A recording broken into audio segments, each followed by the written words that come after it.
Ready to drive your career, not just ride along? You're in the right place. Welcome to the Power of Owning Your Career podcast. I'm Simone E. Morris, your host and career strategist, here to give you the roadmap. Each week, we're cutting through the noise with strategies, stories, and insights to get you back in control. Your career clarity starts right here. Welcome to the Power of Owning Your Career podcast. I'm your host, Simone E. Morris, and I'm thrilled to introduce today's guest, Elizabeth Latardo. Elizabeth is a dynamic consultant, writer, and training creator who helps organizations drive emotional engagement. She's worked with leaders at every level in over 150 companies, including names like Salesforce and Hilton, designing programs that empower everyone to find more purpose at work.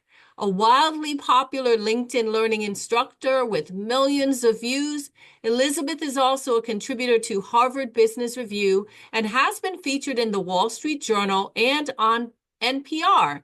She's the author of the new book, Leading Yourself, and co-author of Selling with Noble Purpose. Get ready for an insightful conversation about taking charge of your career with the amazing Elizabeth Latardo. Elizabeth, welcome to the show. Thank you for having me. Absolutely. I'm excited. I'm excited about your book, your bio. I've shared your bio with our audience, but you, in your own words, tell us a little bit more about yourself and what you're currently doing. Well, wearer of many hats, if you read my bio. So currently, I'm an online instructor for LinkedIn Learning. I create a lot of courses for them. I'm an author of the new book, Leading Yourself. I also write for HBR and Fast Company, and I'm a consultant on employee engagement from the employee point of view, not the manager point of view. Oh, I love that. I'm the audience, I'm doing a heart. Okay. I love that. All right. So you've got a lot of experience in careers. This show is about being in the driver's seat for your career and being strategic and intentional and really owning your career from your perspective. Well, wait a minute. Let's backtrack. How did you get to the driver's seat? Or Um, how I'm and when? only newly in the driver's seat. So, and I think the Okay. same is true for a lot of us. To say, like, I'm fully in the driver's seat when all of us are subject to external variables, to technology, to other people saying yes or no, it Yep. feels kind of cautious, even for me. But as I've moved through my career, the more I've been able to own my power and control the controllable, the more doors open for me. So how do you get to own your power? Because at a certain point you have to start amplifying and owning your voice. How do you own your power in your definition? So it was a slow build for me, and then it happened really fast. Hmm. So I started out in advertising, which is all about communication, and I was client manager, which is a delicate role dealing with creatives and a lot of money. And I always took pride in the fact that I could keep things really level. And what I didn't recognize was I was doing that often at my own expense of not speaking up, of not putting my ideas forward, of pleasing everyone around me. But I wasn't deeply unhappy. And then in 2022, I had a baby. And much like the episode I just listened to of yours, motherhood really changes you. Yes. And it changes the way you look at ambition, it changes the way you look at your career, and it changes the way you look at yourself. And in that experience, I had some pretty severe health complications that were a big surprise to everybody. Um, and I was faced with mortality in a way I did not expect at age 29. And in that experience and in the processing of it, I read this book called The Five Regrets of Dying. It was written by a woman who was a hospice nurse. And she summarized the biggest regrets people had. And the number one was, I wish I had the courage to live life as my authentic self instead of what others expected of me. And that hit me really deeply because I had in the first decade of my career this slow build of struggling to find my voice, of struggling to recognize my power and make my desires known. And then in this pivotal moment of my life, I shifted and made a deeper commitment to making bigger plays, to being less afraid, and to living more authentically. And I wish I did it a decade earlier, but better late than never. So, back to your question of what puts you in the driver's seat of your career, you can slowly start to recognize that there is one, but sometimes it takes a big moment to catapult you in. Yes, man, I received that because I know that my life and my career changed almost 10 years ago when I had my daughter. So I received that. And again, another heart going out because that is a powerful, it's almost like a rebirth of who you are from an identity standpoint when you have a child, or at least that's what it felt like for me. So I totally receive what you're saying. So many gems that you put in there, Elizabeth. So now you're in the driver's seat, and have you landed on your formula for owning your career? What are the key ingredients? I'll tell you three things that have really helped me. Okay. The first is to let go of a lot of expectations. Mm, Because when we tether ourselves too deeply to expectations, we miss good opportunities that we just didn't expect. mm, The second thing that has helped me is to find opportunity in the face of an unexpected event or a frustration. mm, And to train my brain, and the brain hack I used, I learned from this woman named Tessa Romero, is the phraseology of this is my chance. So if you are met with an unexpected situation, your boss rewrote the project roadmap, you're annoyed because all the things you were working on don't matter anymore. When you can force your brain to say, this is my chance to insert opportunity to zoom in on how this maybe could be good for you, your momentum changes. So letting go of expectations, forcing the opportunity, and then lastly, recognizing that it's a long game. I mm. think I, like everyone now, see instant success on social media and no one posts about all the rejections. And to see someone thriving, you don't get the backstory. So to constantly remind myself that it's a highlight reel, my own social media included, and it really is a long game, and to not compare yourself to people 10, 15, 20 years ahead of you. Yeah, there's a lot of unlearning required because you pick up these things and you learn how to compare yourself to other people. I sometimes have to catch my daughter like don't do this, and I'm doing the comparison thing. So what have you had to unlearn in order to grow and thrive in your career? Ooh, we're getting deep really fast. Well, probably similar to what we have both, I'm sure, had to unlearn as women, and what you're trying to institutionalize in your daughter, this, put yourself on the back burner mentality that is quite cultural. I've had to unlearn the emphasis on success being really linear. I think that is taught in public school and in university, that you go into your career at this entry level job, and then you get a senior role, and then you get a director role, and then you're a vice president, and then you're a CEO. And Yeah. it works like that almost 0% of the Yes. time for anyone. Um, Yes, that's true. but it's tough because these beliefs are often so seated in us. It's like such a deep groove in the soil, like it just pulls you right back in. And to recognize them is the first step. But I'm on the journey of rewiring, just like every other adult is. I love that. I love that. And so where does risk fit into the equation? Because certainly to do the rewiring and to show up and not have those regrets that you talked about earlier, you've got to take some risks in your career. So talk to us about that. I am such a risk averse person naturally. Like I had all my money in a checking account way too long. Like it's Have a embarrassing money to mark. talk about. Um, but I had to reckon with it because I could see evidence that my risk aversion was holding me back from making bigger plays. And what really shifted things for me was in that health experience, the thought of failing was less scary than the thought of not knowing. Of Mm, what if I went for it? What if it had worked out? What if I really tried and bet on myself in a big way? What would have happened? mm, That was so much more uncomfortable than the thought of failing. mm. And we often don't lean into that discomfort, but when you really sit with it, sometimes it can give you the courage you need. Yes, yes. You said two things that resonated with me. In fact, listeners, if you've read my book, The 52 Tips for Owning Your Career, one of the tips is bet on yourself. So I was smiling when you were saying that, Elizabeth. I really appreciate that. And we have to be the biggest betters on ourselves, because how can we expect other people to invest in us if we don't invest in ourselves fully? I appreciate that very much.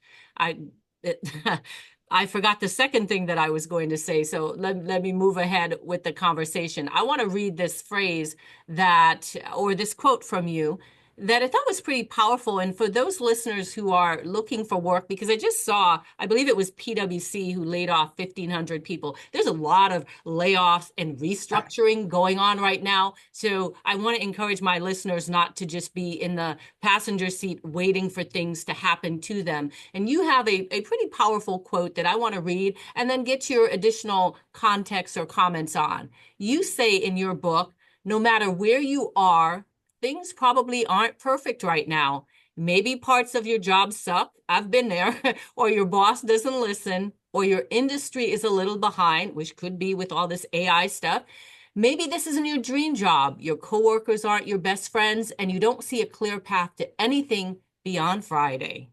Maybe things are actually pretty good, but you can't shake the gnawing feeling that they could be better. Elizabeth, over to you to continue with that thought. That was the one of the opening lines of my book, and I finished it with this book will meet you where you are. Mm, And what I hope to capture in that language is we all have a huge variety of work experiences, and none of them are perfect. Have mm, you seen that graphic on LinkedIn? It goes around viral every few months.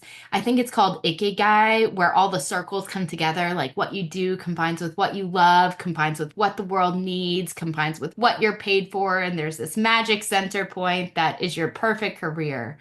Um, I hate that graphic because I think it sets so many of us up for a completely unattainable bar.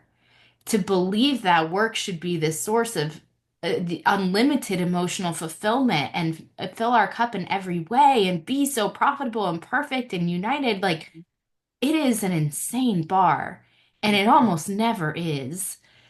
But we have the power as individuals to lower the bar to a point of realism and to change the experience and bring it upward instead of hoping that we find the perfect experience somewhere else.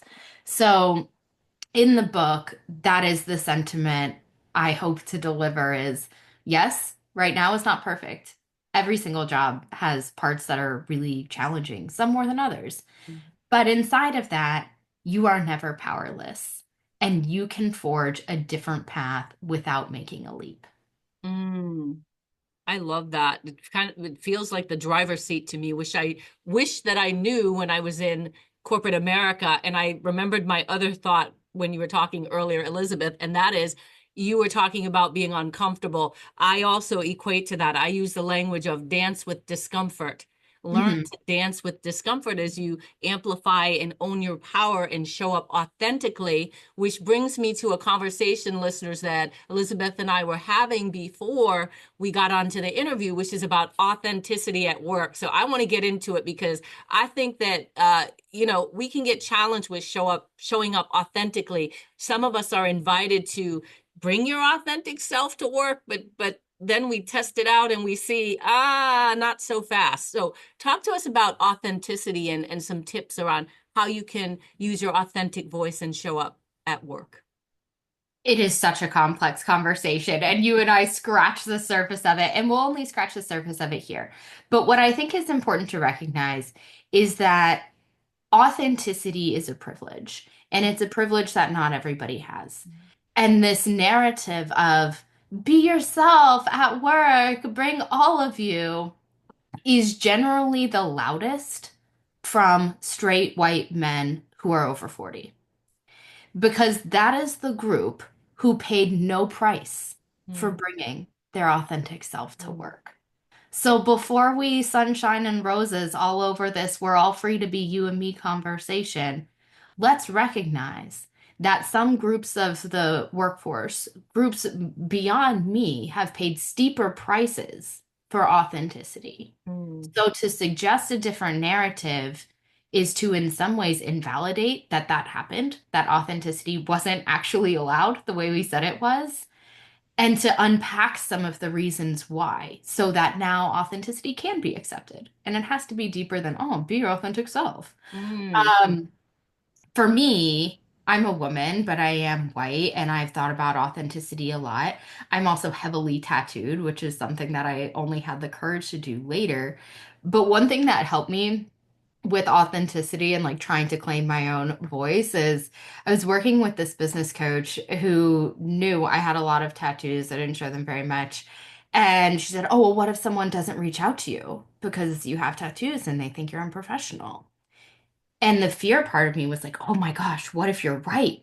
Like tons of old people think that."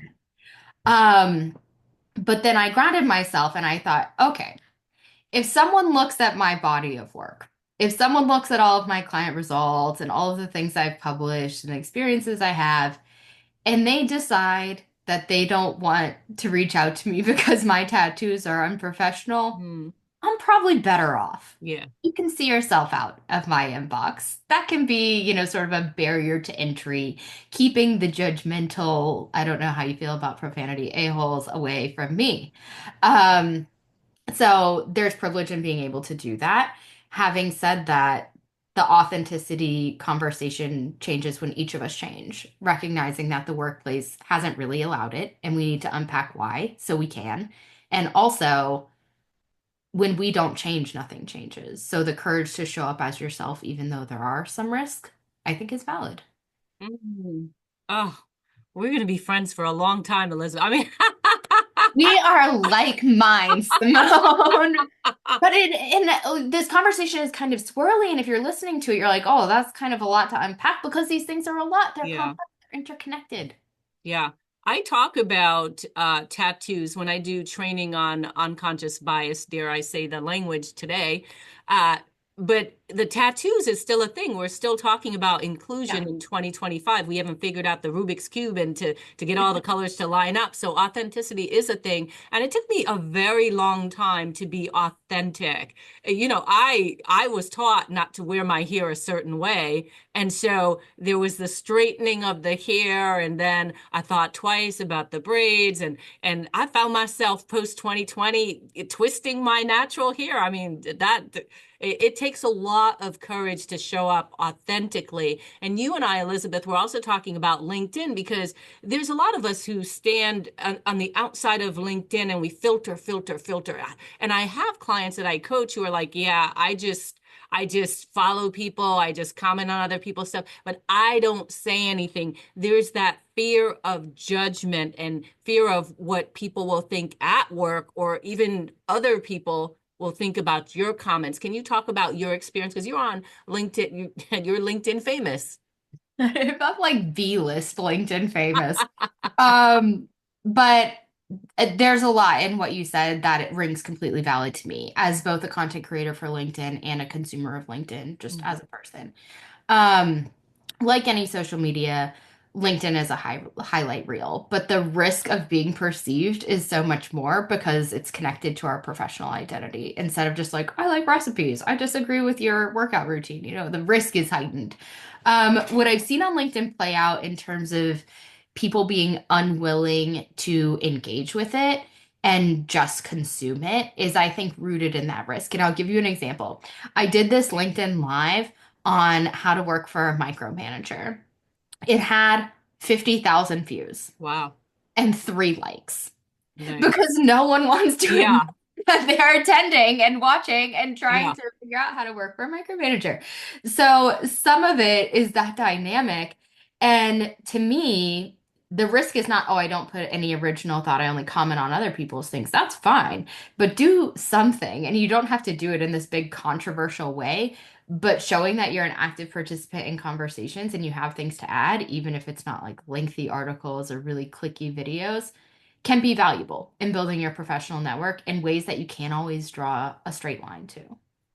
Yeah. Yeah, and I agree with you with the like thing because I have shown up on LinkedIn and I get direct messages or things behind the scene, or I get people commenting with me if I go out and do a speaking engagement. Someone will say something to me that, oh, I saw your post, but they don't engage. So I'll tell my clients, don't worry about those 3 likes that you brought up. So that's a very good point. And by the way, a hot topic that it would be great to link that in the show notes as well. Well, if you're listening, you can give Simone and I some likes because we're obviously out here with a lot of views, but not a lot of engagement. And that's because engagement in any platform, but especially LinkedIn, feels a little bit risky. Like you have to 100% agree with what you liked, or you have to vet the person to make sure they've never said anything bad before you like one of their posts. So I can definitely recognize the professional risk that comes with a platform like that. Yeah. Can you give our listeners some tips on helping your career on LinkedIn? So, being actively engaged in the content on LinkedIn is the biggest tip I can offer. You can make your profile absolutely perfect, but if no one finds it, the algorithm will not serve you.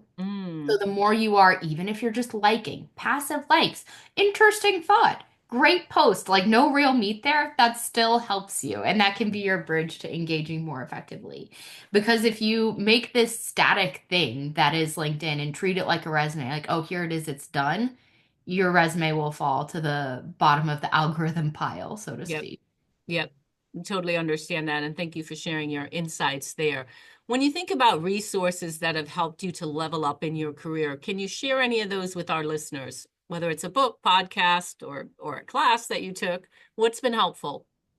I read a lot. And I have a huge variety of interests. Like my bookshelf is categorized. Like I have motherhood over here and cooking and interior design and Oh, sales. I need you at my house. I have Um, many bookshelves. Oh, I need you to come over.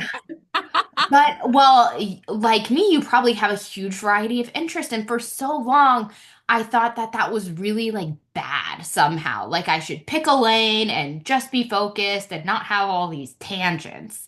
And then I read this book by David Epstein called Range. And the subtitle is Why Generalists Triumph in a Specialized World. Mm, And what he studied is that people who had made it to the top of a profession had a background that was almost always really seemingly random, like huge variety in their background. They didn't follow a linear path mm, of entry level to junior to senior to director to VP to CEO. They did a lot of things and they didn't always seem related.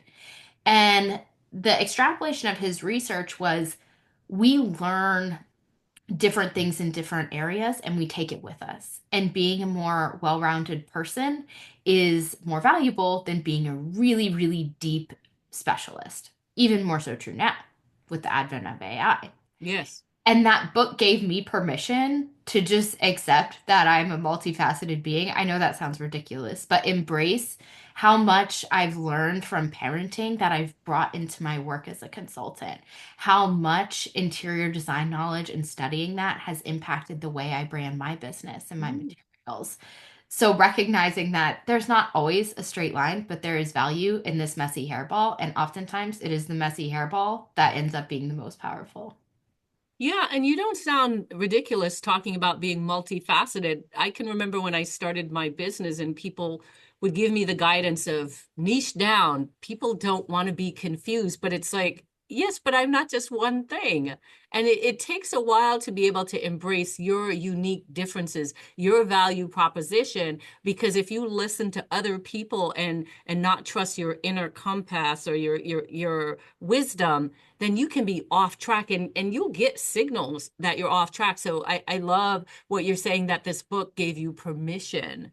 I love that so much. Well, what else would you like to share with our listeners before we wrap up today's episode?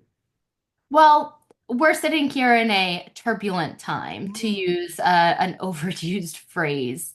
And I think all of us, you and me included, are feeling some degree of unrest and uncertainty and cautiousness about the future. yeah. And that has happened before, typically in like small pockets, like communities, families. But now Mhm. it's happening on a global scale, where we're all kind of holding our breath, wondering, how is this whole thing gonna shake out? And to me, peace doesn't come in necessarily believing that it's all going to be fine and it's going to be great and there's no problems. Like, I cannot toxic positivity myself into truly believing that. Mm, For me, empowerment comes with recognizing it's going to be hard and it's going to be challenging and it's not going to be what I expect, but I'm going to figure it out anyway.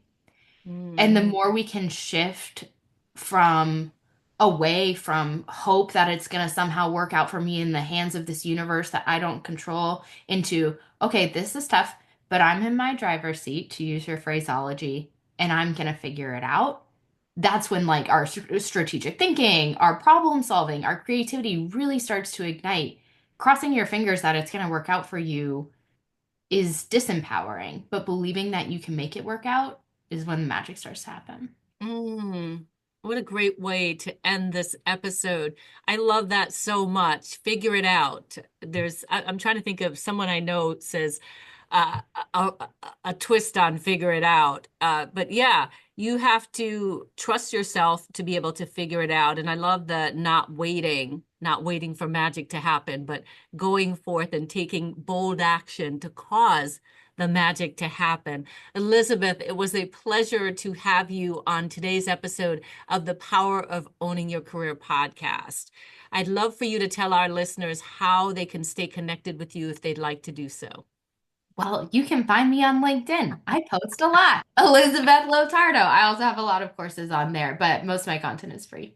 Oh, that's very generous. And we'll be sure to put the book. Tell us the book title again, please. The book title is Leading Yourself, and the subtitle is Find Joy, Meaning, and Opportunities in the Job You Already Have, Despite Imperfect Bosses, Lethargic Coworkers, Annoying Systems, and Too Many Deliverables.